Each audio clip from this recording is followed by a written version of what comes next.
Issue ತಮ್ಮಿಂದಾನೇ solve ಆಗಬೇಕು. ಏ ಜಾಗದಲ್ಲಿ ತಾವೇ ಬಂದು ಅನೌನ್ಸ್ ಮಾಡ್ತೀರಾ, KGF ಜನ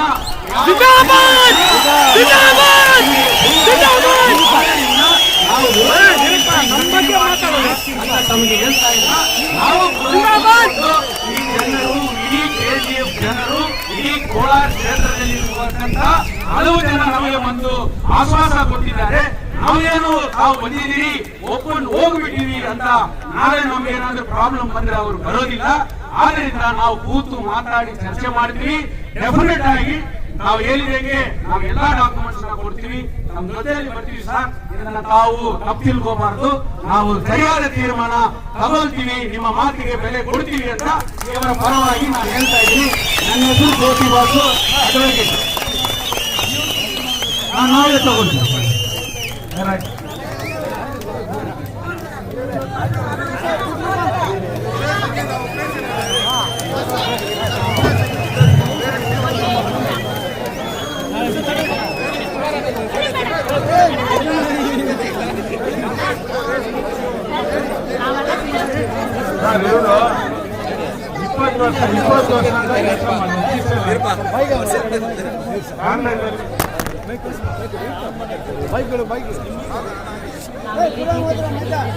ನನ್ನ ಗಂಡ 18 ವರ್ಷ ಕೆಲಸ ಮಾಡಿ ಆನ್ ಡ್ಯೂಟಿಯಲ್ಲಿ ಕಾಟಕದಲ್ಲಿ ಸತ್ತೋದ್ರು. ಆಮೇಲೆ ನನಗೆ ಈ ಕೆಲಸ ಕೊಟ್ಟಿದ್ದಾರೆ ಸರ್. ಈ ಕೆಲಸ ಕೊಟ್ಟ ಮೇಲೆ 2,000 ಪೇಮೆಂಟ್ ಇದೆ. ಆಮೇಲೆ ಈಗ 10,000 ಇದೆ ಸರ್. ನಮ್ಮ ಜನ ಮಕ್ಕಳು ಈ ಸಂಪಾದನೆಯಲ್ಲಿ ನಮ್ಮ ಕುಟುಂಬ ನಡೆಸಕ್ಕೆ ಆಗ್ತಾ ಇದೆ ಸರ್. ಅದರಿಂದ ನಾವು ಪೇಮೆಂಟ್ ಕೇಳಿದ್ವಿ.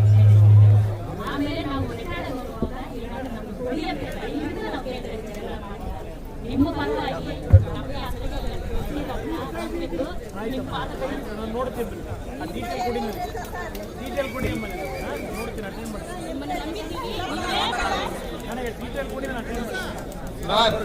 ನಾನು BML contractor Metco union president Rajashekar ಮಾತಾಡ್ತೀನಿ ಸರ್.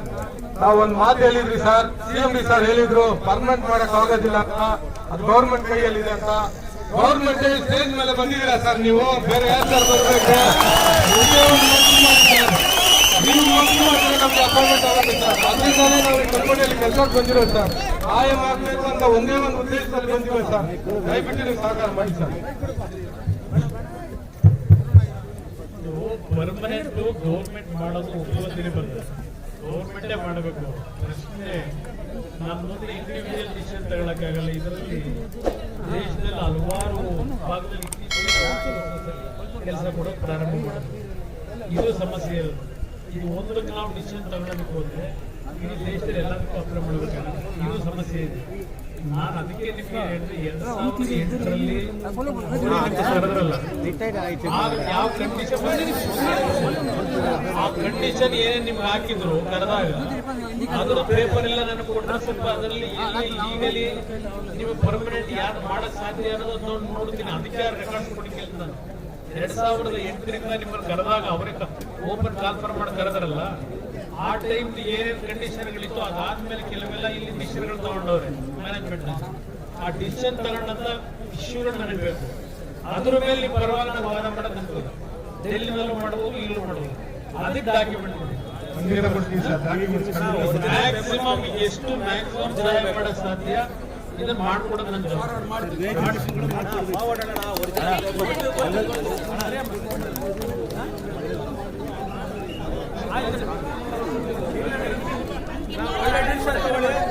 ಸ್ವಲ್ಪ ಹೇಳಿ ನಮಗೆ.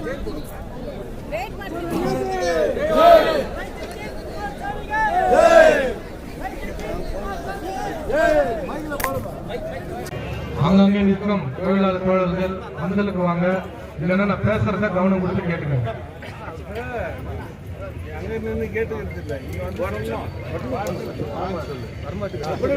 வச்சுதான் இந்த போராட்டத்தினுடைய உண்மை தெரியும். அதனால இந்த 13 நாள் போராடிய உங்களுடைய உண்மையான வார்த்தைகளை இப்போ நீங்க கை உயர்த்தி ஆதரவு கொடுங்க. என்னன்னு கேட்டாக்கா, நம்முடைய நான் பர்மனன்ட் கோஆர்டினேஷன் கமிட்டி தலைவர்களே எல்லாரும் வாங்க, எல்லா ஆபீஸ் பேரும் வாங்க. எத்தனையோ பிரச்சனைகள் இருந்த பொழுதும், எத்தனையோ துன்பங்கள் இருந்த பொழுதும் நம்ம சட்டப்பூர்வமான போராட்டம் அந்த போராட்டமானது ஒட்டுமொத்த தொழிலாளிகளுடைய பிரச்சனையை தீர்க்க வேண்டும் என்பதற்கான இது போராட்டம். இந்த போராட்டமானது இந்த பெம்மல் இருக்கக்கூடிய நான் எம்ஓஸ் நான் பெர்மனன்ட் அனைத்து தொழிலாளர் என் அன்பு தாய்களுக்கும் யாருக்கும் எந்த பிரச்சனை இல்லாத இந்த போராட்டத்தில் நம்ம எடுத்த தலைப்பினா இந்த பெம்மலை நாங்களும் படிச்சு இந்த பெம்மலுடைய உற்பத்திக்காக நாங்களும் டெக்னீஷியனா வேலை செய்திருக்கோம். அப்பாயின்மெண்ட் இருக்கும்போது எங்களுக்கு கூட தப்பா நீங்க தெரிஞ்சு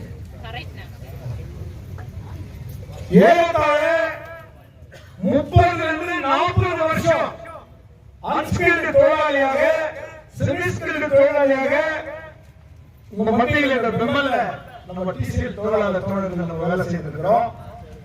அவங்களுக்கு சர்வீஸ் கிராஜுவிட்டி ஏன்னா பாலிசியில யூஸ் பண்ணி நிறைய ரிட்டையர்மென்ட் பாலிசி இருக்கு பண்ண மாட்டோம். அதனால தான் அந்த கேள்வி உங்க மத்தியில் வைக்கிறேன். நம்ம சர்வீஸ் கிராஜுவிட்டி வேணும்னு கேட்டது தப்பா? அதே சமயத்தில் இந்த மேனேஜ்மெண்ட் போட்ட ஒப்பந்தம் 7 ஆண்டுகளுக்கு ஒரு முறை உனக்கு சம்பள உயர்வு, 7 ஆண்டுக்கு ஒரு முறை உன்னுடைய எத்தனை விதமான விலைவாசி பிரச்சனை இல்ல வேற மாதிரி உன்னுடைய இயர்லி இன்கிரிமெண்ட், உன்னுடைய சர்வீஸ் வெயிட்டேஜ், உன்னுடைய என்ன உன்னுடைய தேவை என்பதை அந்த அக்ரிமெண்ட்ல தான் முடிவு செய்யுது. அந்த அக்ரிமெண்ட் ஆனது 7 ஆண்டுக்கு ஒரு முறை நடக்குதுன்னு சொன்னா 2017 அந்த அக்ரிமெண்ட் நடந்துச்சு.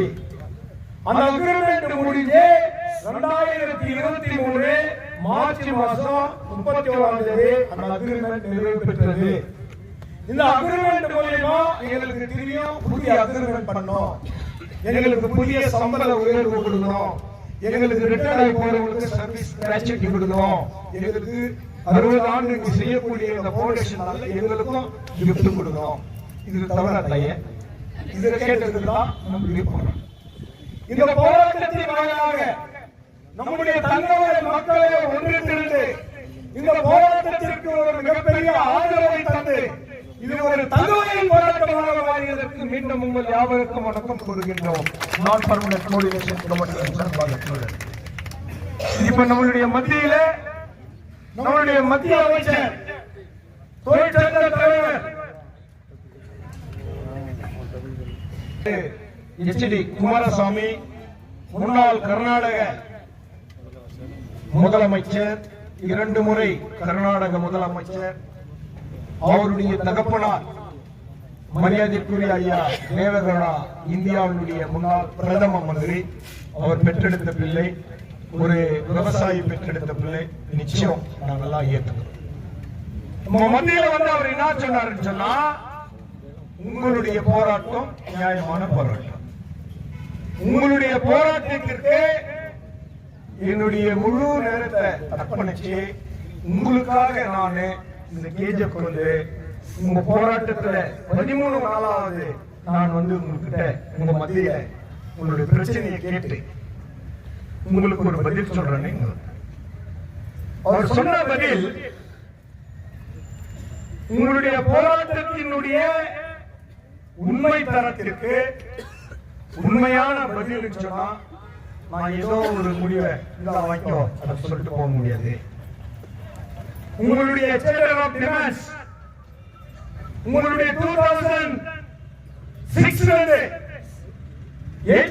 உங்களுடைய டாக்குமெண்ட் மேனேஜ்மெண்ட்டுக்கும் உங்களுக்கும் உள்ள ரிலேஷன்ஷிப், உங்களுக்கு அவர்ஸ் புக் பண்றதுக்கு மேனேஜ்மெண்ட்டா கான்ட்ராக்ட் காரணம், உங்களுக்கு கேட் பாஸ் மூவ்மெண்ட் பாஸ் ஓட்டி கொடுத்தது யாரு, இப்படி பல்வேறு நம்முடைய அட்டெண்டன்ஸ் சிக்னேச்சர் பண்றது யாரு, உங்களுடைய டாக்குமெண்ட்ல கையெழுத்திட்டது யாரு, சிக்னேச்சர் பண்றது யாரு.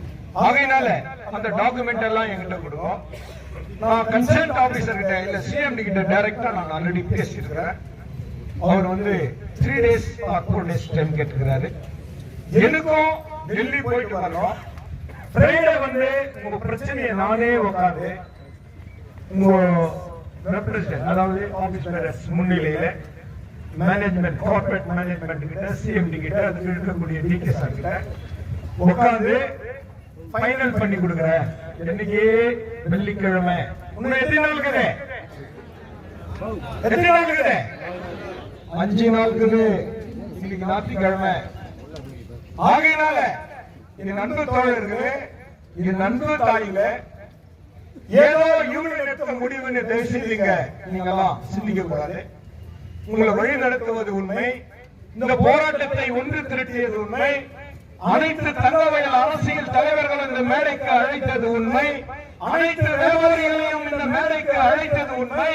தங்கவயல் மக்கள் மத்தியிலே ஒரு மாபெரும் போராட்ட புரட்சி ஏற்படுத்தியது உண்மை. இதில் எந்த சந்தேகமும் இல்லை.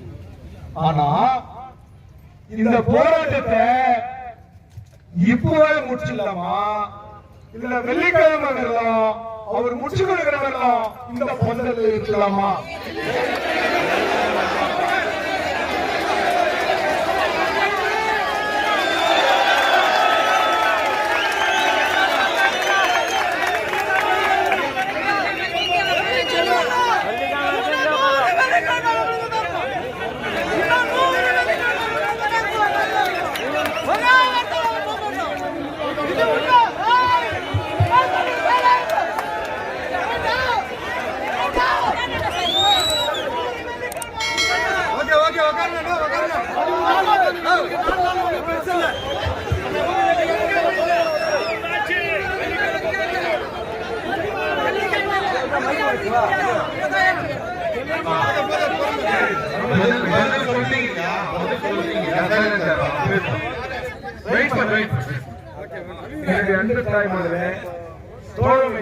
தோழர்களே, உங்களுடைய பதிலுக்காகத்தான்,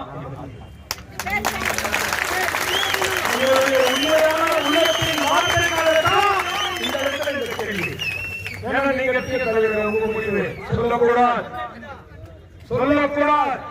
ஒருவருடைய தனிப்பட்ட உரிமையினுடைய போராட்டத்திலே, உங்களுடைய வாழ்க்கையினுடைய போராட்டத்திலே ஒருவருடைய பிரச்சனை தான். நீங்க வந்துக்கிற எல்லாம் ஏசிதான் அஸ்டேட் லேபர் கமிஷனர் தான். நீங்க எல்லாரும் இதுல ஒரு சாலிடார் கமிட்டி பண்ணிருக்கிறோம். இந்த போராட்டத்திற்கு பேர் ஆதரவு தந்தோம், மிகப்பெரிய நன்கொடையாளர்கள். இந்த போராட்டத்தை வெற்றி பெற்றே தீர வேண்டும் என்று முழு மனதுடன் நீங்க போராடிய தலைவர்கள் முன்னிட்டு சாலிடார் கமிட்டியின் 25 பேர் ஒரு தீர்மானம் பண்ணியிருக்கிறோம். அந்த சாலிடார் கமிட்டியை கூப்பிடுறோம். எங்களுடைய தொழிலாளர், எங்களுடைய அனைவர்களுடைய ஆதரவை அந்த கமிட்டியில் வைக்கிறோம். இது அவர்கள் மட்டும் எடுக்கிற முடிவுல உங்களுடைய முடிவு. ஆகையினால தோழர்களே, நீங்க என்ன சொல்லியோ உங்களுடைய ஆசைக்கு ஏற்ப ஐயா வருபவர்களுடைய வார்த்தையை மதிக்கிற மட்டும் தயவு செய்து அரசியல் பண்ணாதீங்க. அவர் உங்க மத்தியில உரையாற்றியதற்கு, அவர் நம்ம மத்தியில பேசியதற்கு அவருடைய பாதத்திற்கு வணக்கம் கூட நாங்கள் கடமைப்பட்டுள்ளோம். எத்தனையோ வேலையில் இருக்கப்படும், எத்தனையோ அவருக்கு அவருக்கு நிறைய பிரச்சனை. ஏன் கேட்டா ஒட்டுமொத்தமா இந்தியாவில் இருக்கக்கூடிய அனைத்து பப்ளிக் செக்டர் இந்த ஒரு அமைச்சர் அப்படிப்பட்ட ஒரு பெரிய நம்முடைய கர்நாடக மாநிலத்தில் பிறந்த மண்ணின் மைந்தர் மரியாதைக்குரிய தலைவர் எச்.டி. குமாரசாமி ஐயா அவர்களே, உங்களுடைய வார்த்தைக்கு எங்களுடைய தலை சார்ந்த வணக்கத்தை சமர்ப்பிக்கிறேன். நீ வருகை தந்ததற்கு எங்களுடைய அனைவரும் உன்னுடைய பாதத்திற்கு வணக்கம் செலுத்துகின்றோம். இது அரசியல் அல்ல. நீ இந்த ஊரை காப்பதற்காக, இந்த தொழிலாளியினுடைய குடும்பங்களை காப்பதற்காக வருகை தந்தமைக்கு நன்றி. இதை நாங்க சொல்றோம் சொன்னா சொல்லும் போது மாத்தி சொல்லிடுவாங்க. இவனுக்கு இஷ்டத்துக்கு ஏற்றானுங்க முடிவுன்னு சொல்லுவாங்க. இவனுக்கு பொறுப்பு இல்லைன்னு சொல்லுவாங்க. என் தாய்களுக்கு பொறுப்பு இல்லையா? எங்க அம்மாவுக்கு பொறுப்பு இல்லையா? எங்க தங்கச்சிங்களுக்கு பொறுப்பு இல்லையா? எங்க அத்தாவுக்கு பொறுப்பு இல்லையா? இந்த ஊரை, இந்த மண்ணை காப்பாற்றியே தீர்வுன்னா ஒரே முயற்சி இருக்கணும். 13 நாள் ஆயிடுச்சு, இன்னொரு 5 நாள், 20 நாள், வெறும் 500 தாய்க்கு தான் வந்து உற்பத்தி உழைச்சதற்கு சம்பளம் கொடு, நாம உழைச்சதற்கான சர்வீஸ் கிராச்சுவிட்டி கொடு. 60 வருஷம் பெண்கள் நடத்துகிற வரலாறு இருக்குதுன்னா 42 வருஷம் நம்ம உழைச்சுக்கிறோமே, எங்களுக்கும் அந்த தங்கத்தை கொடுக்க கேட்டாங்க. இதுல தப்பு இல்லை. ஆகையினால தோழர்களே, அன்பு தாய்களே, நீங்க எடுத்த முடிவு எங்களுடைய தலைக்கு மேலான வார்த்தையாகும்.